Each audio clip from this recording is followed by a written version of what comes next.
कि अदालत पेशी के बाद अफजल नामी बच्चे को 3 फायर मारकर कत्ल कर दिया गया। मेरे साथ वो मुल्ज़मान मौजूद हैं जिन्होंने अफजल नामी बच्चे को जाके कत्ल इसने किया था। बदफैली की कोशिश की है कि ज्यादती करने अयान के साथ। अब मेरे बेटे अयान के साथ अच्छा, फिर ज्यादती की कोशिश की, तो जब उसने जहमत की तो फिर इन्होंने जड़ा के ना इसके गले में रस्सी डाल के कत्ल कर दिया। इस बच्चे ने किया था, अफजल जिसका नाम अफजल है। ने, अच्छा, और इसके वालिदैन साथ मिले क्या थे। उम्र क्या थी आपके बेटे की? मेरे नादरीन, बेटे की 42 6 अच्छी टीवी के साथ मैं हूं आपका मेजबान उमैर अली। नादरीन, इस वक्त मैं थाना बी डिवीजन के अंदर मौजूद हूं। चंद रोज कबल एक ऐसी खबर गर्दिश करती है सोशल मीडिया के ऊपर कि अदालत पेशी के बाद अफजल नामी बच्चे को 3 फायर मारकर कत्ल कर दिया गया। मेरे साथ वो मुल्ज़मान मौजूद हैं जिन्होंने अफजल नामी बच्चे को कत्ल किया था। इनसे बात करते हैं और इनसे जानते हैं कि इनकी उनके साथ क्या दुश्मनी थी, कत्ल किस वजह से हुआ। वो सारी हकीकत आपके सामने रखते हैं। अस्सलाम वालेकुम। जी वालेकुम सलाम। क्या नाम है आपका? आबद अली। अब मुझे ये बताओ कि आप काम क्या करते हैं? मैं प्रॉपर्टी का काम करता हूँ, कहाँ के रहने वाले? लखनऊ की। क्या हुआ था उस दिन कि आपने अफजल नामी बच्चे को अदालत से वापसी पर कत्ल कर दिया? किस वजह से कत्ल किया था और आप लोगों की उनके साथ दुश्मनी क्या है? जी, इनसे हमारी कोई दुश्मनी थी, लेकिन इन्होंने पहले मेरे बेटे को 1 साल कबल ये अफजल मेरे बेटे को घर से बुला के ले गया है अच्छा। और उसको कहा कि भी चलाओ हम गेंद वाला खेलते हैं। हम्म। तो जब ये घर से बुला के लाया तो मेरी भाभी ने देख लिया इसको घर से बुला के लाते हुए। तो अच्छा। इसने गेंद वाला खेलने के बहाने ये अपने घर ले गया और घर ले जाके इसने बदफैली की कोशिश की है कि ज्यादती करने अयान के साथ। अब मेरे बेटे अयान के साथ अच्छा, फिर ज्यादती की कोशिश की, तो जब उसने जहमत की तो फिर इन्होंने जड़ा के ना इसके गले में रस्सी डाल के कत्ल कर दिया। इस बच्चे ने किया था, अफजल जिसका नाम अफजल है। ने, अच्छा, और इसके वालिदैन साथ मिले क्या थे। उम्र क्या थी आपके बेटे की? मेरे बेटे की 6 साल उम्र 6 थी। साल। और जो अफजल है इसकी उम्र कितनी ये अब इसकी 17 साल उम्र थी उस टाइम। है? 17 साल। जी। अच्छा, इसने कत्ल किया और कत्ल करने के बाद फिर आप लोगों तक बात वो कैसे पहुंची? कैसे पता चला कि इस बंदे ने कत्ल किया और कत्ल करने के बाद उसने फेंका कहाँ? जब इसने कत्ल कर दिया तो फिर इसने के वालिदैन और इसने मतलब तीनों ने जो कि नाल मेरे बेटे को तोड़े में डाला।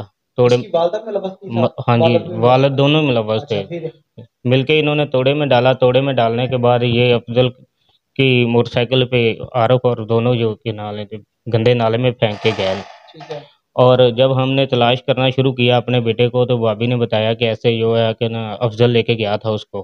तो हमने पहले 2-3 बार इसको पूछा प्यार से कि भी अफजल आपके साथ खेलने आया था अयान? तो अयान अभी तक घर नहीं गया, किधर है? अच्छा। इसने कहा जी वो आया था मेरे साथ खेलने और खेल के चला गया, मुझे नहीं पता। हमने 3-4 बार पूछा लेकिन इसने ना बताया हकीकत। फिर बाद में जब काफ़ी टाइम हो गया हमें वो ना मिला तो हमने फिर इसको थोड़ा सा ज़बरदस्ती के साथ पूछा। अच्छा। तो फिर इसने ये वो तोड़े के पास ले गया कि जी वहाँ मैंने तोड़ा उसका फेंका हुआ है। अफजल लेके गया अफजल लेके अच्छा, गया। फिर? और जब वो तोड़े के पास हम पहुंचे फिर हमने 15 पे कॉल करके पुलिस को बुला के हमने तोड़ा निकाला और तोड़ा जब खोल के चेक किया तो उसमें मेरे बेटे की लाश थी। आपका एक ही बेटा था? जी, वो भी मैंने अपने बड़े भाई से लिया हुआ था, मेरी सिर्फ 3 बेटियां ही थी। मुझे ये बताएं कि जब ये सारे मामलात का पता चला कि आपके बच्चे को इसने कत्ल किया है, कत्ल की असल वजह क्या बनी थी? उसने कत्ल किया किस वजह से? ये उसने उसका शैतानी ज़हन बना था, वो बच्चे के साथ बदफेली करने की कोशिश कर रहा था और इसकी इसी नीयत से वो घर से बुला के लेके गया। तो जब बच्चे ने बदफेली करने से मना किया या उसने ज़हमत की तो इसने उसके गले में रस्सी डाल के कत्ल कर दिया। उसमें आप कह रहे हैं कि इसकी वालदा और वालिद भी मुलव्वस हैं। आप किस तरह से कह सकते हैं कि उसकी वालदा भी मुलव्वस है और वालिद भी मुलव्वस है? ये उसने खुद इकरार जुर्म किया है। उस बच्चे ने किया था? हाँ जी। यानी कि जब उसको मारा है, मारने के बाद उसकी वालदा और वालिद भी मुलव्वस होके उसको फेंक के हाँ आए। जी। फिर उसके बाद ये केस चल रहा था, जी।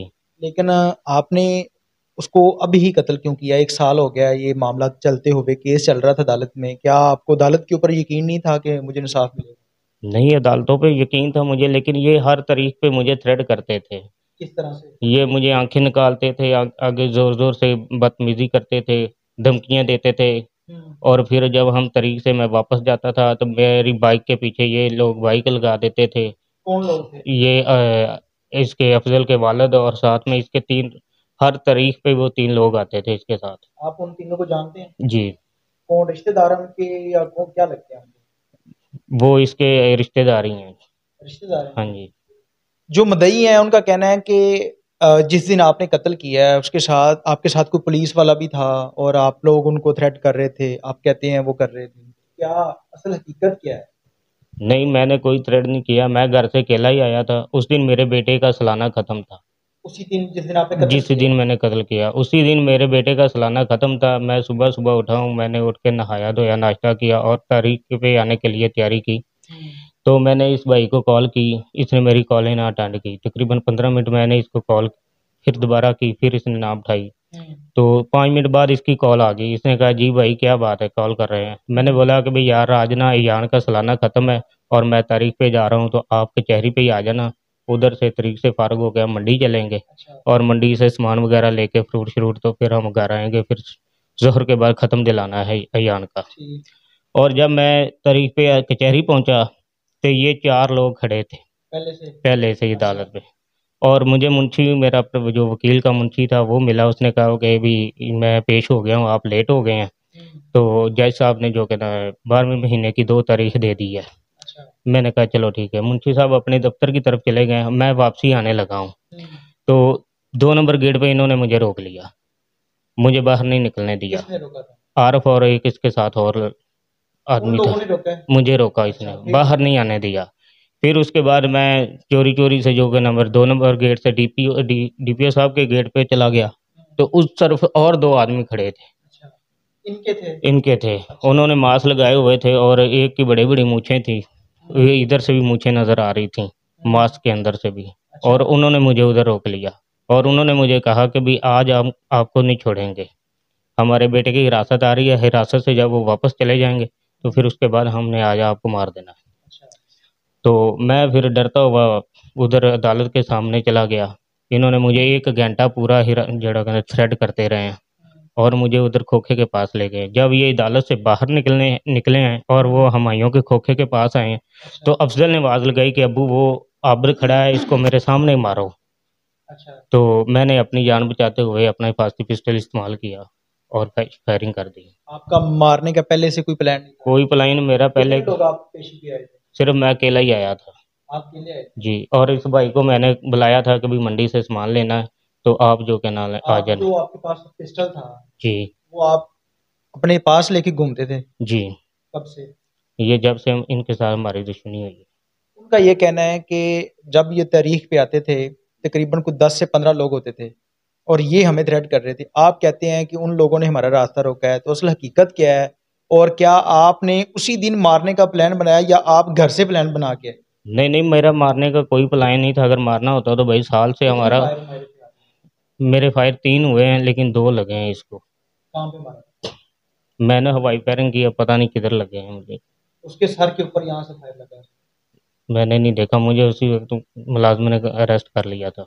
और ये जी, कितने लोग थे जिनकी हिरासत में उस बंदे को लेके जाया जा रहा था? मैंने ख़्याल नहीं मुझे ये किया। बताएं कि आपके साथ जो भी हुआ, आपके बच्चे को अल्लाह पाक आपको सब्र दे। क्या आपने जो काम किया है, ये आपने ठीक किया? नहीं, ठीक तो नहीं किया लेकिन मजबूर था, उन्होंने बहुत मजबूर कर अब दिया था। पहले आप मदई थे, अब आप मुलज़म बन गए। बिल्कुल ऐसे ही है। अगर वो लोग सुलह नहीं करते, तो मे बी आपकी सारी ज़िंदगी जेल में गुज़र सकती है। देखो कि वो नहीं सुलह करते तो अब हमने जो किया उसका भुगतना तो पड़ेगा ही। आपका क्या नाम है? मेरा नाम जी आतिफ अली। आतिफ़, क्या जी, लगते हैं इनके? दोस्त हैं। दोस्त हैं? क्या इन्होंने फ़ोन करके आपको कहा था? मैं खाने का काम करता हूँ, कुकिंग का, कहाँ पे? विडाने स्टाफ पे। अच्छा। ते आबिद ने मुझे कॉल किया है, अभी खाना घर बनाना है, ते मंडी से सामान लेना है, ते आप कचहरी आ जाओ, ते ठीक है, वापसी पे लेके जाएंगे। ठीक है। मैं सर ये आबिद पहले निकल चुका था। मैं तकरीबन 11:15 के दौरान उधर पहुंचा हूँ। 2 नंबर गेट पे मेरी तलाशी हुई है, चेकिंग हुई है अच्छी तरह। उस मैं दिन चेकिंग पहले से आपकी चेकिंग हुई है? जी आपको भी चेक किया था पुलिस वालों ने? नहीं, जब गन की या पिस्टल नहीं, था आपके पास? मुझे अच्छा, फिर? मेरी चेकिंग हुई है सर। मैं नदीम अंसारी साहब की अदालत की तरफ जा रहा था, ते कल्टीन वाले गेट पे पहुंचा हूँ, ते तकरीबन 2-3 फायर हुए हैं।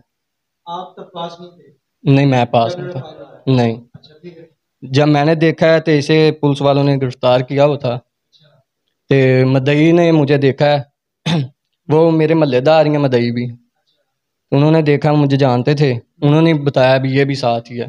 पुलिस वालों ने मुझे भी जब अरेस्ट कर। पुलिस वाले साथ थे जिनकी कस्टडी में उसको लेके जाया जा रहा था, अगर आप साथ नहीं थे तो उन लोगों को नहीं पता कि आप भी साथ थे या नहीं? मदई ने आवाज़ लगाई है सर। जी, मदई ने मुझे पहले, महल्लेदार है मदई ना, वो मुझे जानता है। जी। आप क्या कहना चाहेंगे? सर अब मैंने क्या कहना है, मैंने यही कहना है कि ठीक है, उन्होंने हमारा बेटा मारा था, अब हमने उनसे बदला ले लिया है, हमने भी उनको मार दिया। अब केस चलेगा, जो फैसला आएगा हमें मंजूर होगा। जी नाज़रीन, वो अफसल नामी बच्चा जिसको कचहरी में कत्ल किया गया था, 1 साल पहले उस बच्चे का इंटरव्यू किया था मैंने, जिसमें वो बच्चा खुद बताता है कि मैंने अयान नामी बच्चे को कत्ल किया था, जिसकी उम्र तकरीबन कोई 6-7 साल लगा लें आप। इन मुलजमान की आप लोगों ने बात सुनी। इस केस के जो तफ्तीशी हैं उनसे बात करते हैं और उनसे जानते हैं कि तफ्तीश कहाँ तक पहुंची है और मजीद कौन से हकाइक सामने आए हैं। उनसे बात के अंदर अदालत पेशी के बाद अफजल नामी बच्चे को पुलिस कस्टडी के अंदर कत्ल कर दिया जाता है। मेरे साथ इस केस के तफ्तीशी कासिम खान साहब मौजूद हैं। इनसे बात करते हैं और इनसे जानते हैं कि मुलजमान जो थे क्या इकबाल जुर्म किया, उन्होंने तफ्तीश जो है वो कहाँ तक पहुंची है। और कहते हैं अस्सलाम वालेकुम। वालेकुम सलाम। सर, मुझे ये बताइएगा कि पुलिस कस्टडी के अंदर उस बच्चे को गोली मार कर कत्ल कर दिया गया है, तो उसके बाद जब तफ्तीश आप लोगों ने की है, मुलजमान को कैसे आप लोगों ने गिरफ्तार किया और उसके बाद तफ्तीश कहाँ तक पहुंची है और क्या किस वजह से कत्ल हुआ है ये हमारे डीपीओ साहब ने एक टीम तश्कील दी थी जिन्होंने ये कत्ल किया, फिर उनको गिरफ्तार किया गया और गिरफ्तार करने के बाद उनसे जब उनका मौका सुना तो उन्होंने बताया कि भाई इन्होंने 1 साल पहले तकरीबन मेरे बेटे को, बच्चा था, उसको कत्ल किया था बेदर्दी से। उसकी बोरी बंद लाश मिली थी, इसलिए उसको, वो कहता है मुझे नींद चैन नहीं आता जब तक, इसलिए उसको मैंने मारा है। सर, इसमें मदइयों से हम लोग ने बात की, उनका ये कहना था कि ये जो आबद है इसने ही अपने बच्चे को कत्ल किया था। क्या तफ्तीश के अंदर कोई ऐसी चीज सामने आई है कि या इसने अपने बच्चे का बदला लेने के लिए अफजल को कत्ल किया है? इसने अपना बदला लेने के लिए, बच्चे का बदला लेने के लिए अफजल को कत्ल किया। यानी कि सिर्फ और सिर्फ बदले की आग में इसने अफजल नामी बच्चे को कत्ल किया है। हाँ, बदले किया। तो सर, इसमें ये है कि पुलिस कस्टडी के अंदर उस बच्चे को कत्ल किया गया। अगर 302 के बाद कौन सी ऐसी दफात है जो आप लोग ने ऐड की है और लोगों के लिए आप क्या मैसेज देना चाहते हैं? ये अपना, इसको इंशाल्लाह इबरतनाक सजा देंगे क्योंकि इसने कानून की खिलाफ वर्जी की है। इसको कानून ने सजा देनी थी, ये खुद ही अपनी अदालत बन गया कि भाई मैंने सजा देनी है, तो इसको, इससे असला भी बरामद किया है और ये इसको अपना चालान करके इसको अदालत में भिजवाएंगे।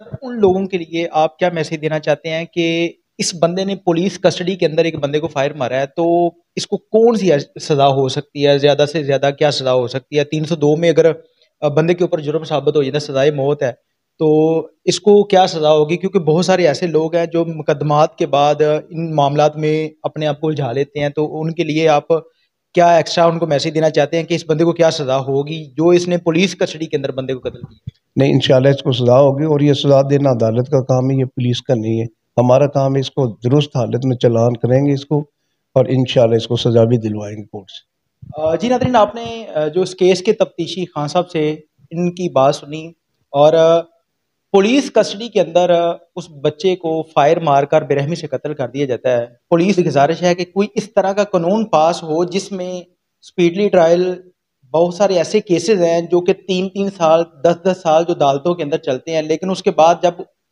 जो मदई है उनको इंसाफ नहीं मिलता तो फिर वो इस तरह के कदम उठाते हैं। हमारे मुल्क के अंदर एक ऐसे कानून की ज़रूरत है जिसमें हर गरीब को, हर अमीर को, हर बंदे को इंसाफ मिल सके। इसके साथ ही अपने मेज़बान उमेर अली को इजाज़त दीजिए और देखते रहिए 42 HD TV। अल्लाह ने